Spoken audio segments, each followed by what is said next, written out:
Jumpa lagi Sken bersama Bung Firdaus Ilyas.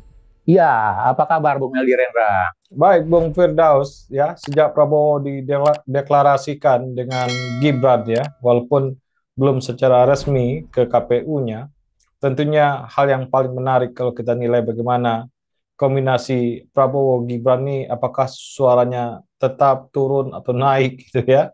Kemudian apa kompetitor yang bisa menjadi alternatif bagi Prabowo sebelum resmi didaftarkan KPU, Bung Firdaus ini masih bisalah di menit-menit terakhir nih berganti, Bung Firdaus. Iya, betul. Jadi banyak juga setelah Prabowo kemarin secara resmi mendeklarasikan bahwa cawapresnya adalah Gibran dan kemudian mendaftarkan diri di KPU ya pada hari Rabu Hmm. 25 Oktober 2023 begitu ya. Sebenarnya kita melihat apakah pilihan Prabowo menggandeng Gibran sebagai cawapresnya merupakan kalkulasi matang terutama pasca putusan MK yang banyak menimbulkan polemik di publik, Bung Meldi. Dulu ketika belum ada review rendah, orang menganggap bahwa bagian dari politik dinasti itu semakin kuat, semakin membesar gitu ya. Kemudian intervensi di MK itu juga tidak terasa gitu ya. Orang menganggap ada atau tidak begitu masih menjadi pertanyaan publik dan kemudian menjadi nyata begitu ya. Maka apakah juga apa yang tadi dilakukan sebagai simulasi yang mengatakan bahwa semua atau kandidat yang mendapat dukungan dari kandidat yang mendapat dukungan dari Presiden Jokowi akan mendapatkan limpahan suara yang besar begitu ya. Apakah Hmm. ini akan berlanjut atau tidak gitu? Atau jangan-jangan terjadi semacam turbulensi dan menjadi pukulan balik kepada pihak yang coba mendapatkan dukungan atau approval rating lah istilahnya dari Pak Jokowi gitu. Nah, kalau kita ingat gitu, di dalam banyak simulasi perhitungan survei-survei pemilu memang banyak mengunggulkan Prabowo, bahkan ketika dalam simulasi terakhir ya, terutama dan saya lihat ada beberapa lembaga yang sekarang begitu MK memutuskan begitu ya, itu mengeluarkan survei terbarunya dan ternyata suara ya survei suara untuk Prabowo semakin tinggi termasuk juga dengan simulasi dengan Gibran begitu ya. Nah, pertanyaannya apakah itu juga memang akan bisa berlanjut dalam 3-4 bulan ke depan, Bung Meli gitu.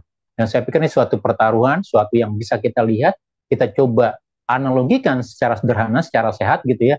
Apakah kebetulan keputusan ini merupakan keputusan yang tepat atau jangan-jangan gitu ya, kalau tidak bisa dikelola dengan baik atau tidak bisa meyakinkan publik ini menjadi suatu semacam kemunduran untuk pasangan Prabowo dengan Gibran gitu ya, alih-alih terpilih malah bukan bisa bisa jadi malah tidak terpilih untuk 2024 nanti, Bung Meldi. Ya, ini menjadi catatan penting Bo Prabowo, makanya saya sedikit menduga-duga nih ada premis-premis ya. Ini kan diundur-undur terus Bung Firdaus sampai apa? Rabu Kamis Bung Firdaus. Rabu ya. Nah, ini Rabu terakhir. menandakan masih berpikir ya, masih istiqoroh nih Pak Prabowo untuk menentukan mana yang mau diambil nih Fundas. Selain istiqoroh, dia ada hal-hal yang logis yang dipikirkan dan bagaimana ini yang terbaik agar ke depan dia terpilih jadi presiden dan bisa berkontribusi untuk bangsa ini, untuk Indonesia lebih maju, Bung Firdaus. Iya, betul. Sekarang coba kita bawa dalam kalkulasi sederhana, Bung Meldi. Kalau di banyak lembaga survei dikatakan bahwa persetujuan terhadap kinerja Jokowi yang tinggi itu berimpact kepada dukungan pasangan yang diberikan oleh Jokowi, gitu artinya akan dapat limpahan suara. Pertama, coba kalau kita ingat dalam beberapa survei terakhir ya, nah hampir 40% mengatakan, artinya dari responden ya, 40% mengatakan akan mempertimbangkan rekomendasi Presiden Jokowi untuk pasangan capres dan cawapres. Artinya pasangan capres dan cawapres yang didukung oleh Jokowi itu akan jadi pertimbangan mereka untuk memilih begitu. Di Ya. mana 20% diantaranya sudah bulat, sisanya masih melihat kira-kira siapa orangnya.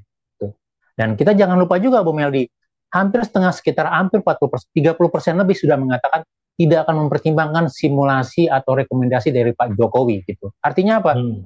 Kalau kita lihat yang memiliki militansi yang menelan bulat-bulat bahwa rekomendasi Jokowi sebagai alternatif pilihan gitu ya, itu hanya kurang lebih di bawah 40% Bu Meldi. Sisanya Ya. masih akan melihat kira-kira siapa yang direkomendasikan. Kemudian yang berikutnya yang ketiga adalah sudah tidak lagi melihat rekomendasi Jokowi, tidak akan didengar begitu. Nah, artinya kalau publik bisa mengatakan bahwa rekomendasi Jokowi adalah misalnya Prabowo dan Gibran, baik itu dalam terakhir dikatakan, oh ya dia mendukung semua pasangan gitu ya.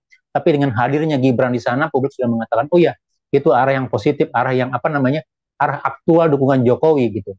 Tetapi ketika publik melihat apa ya, semacam penolakannya terhadap Gibran semakin besar, maka bisa jadi suaranya akan menurun, Bung. Jadi satu itu pertaruhan yang dilakukan oleh pasangan Prabowo dengan memilih Gibran gitu. Yang kedua adalah kalau kita lihat dari survei-survei sebelumnya gitu ya, bahkan yang terakhir misalnya, kalau kita bandingkan untuk para kandidat cawapres, Gibran merupakan kandidat yang nilai surveinya itu relatif lebih rendah, Ya, menengah di bawah lah gitu. Kalau kita bandingkan Erick Thohir, Sandiaga Uno gitu ya, Ridwan Kamil, Khofifah, Mahfud, dan segala macam gitu. Dia relatif di bawah begitu. Mungkin kalau strateginya hanya untuk melakukan penetrasi di Jawa Tengah, bisa jadi dia akan menghilangkan sebagian suara Ganjar di sana gitu. Tapi kalau kita bicara konteks Indonesia, jadi kalau kita bicara plus minus, mungkin di Jawa dia akan mendapatkan sebagian suara tambahan karena Gibran penetrasi cukup baik di Jawa Tengah gitu ya. Tapi untuk Indonesia yang lain dia akan mengalami penurunan begitu. Jadi ini taruhan kedua yang dilakukan oleh Prabowo dengan memilih Gibran gitu.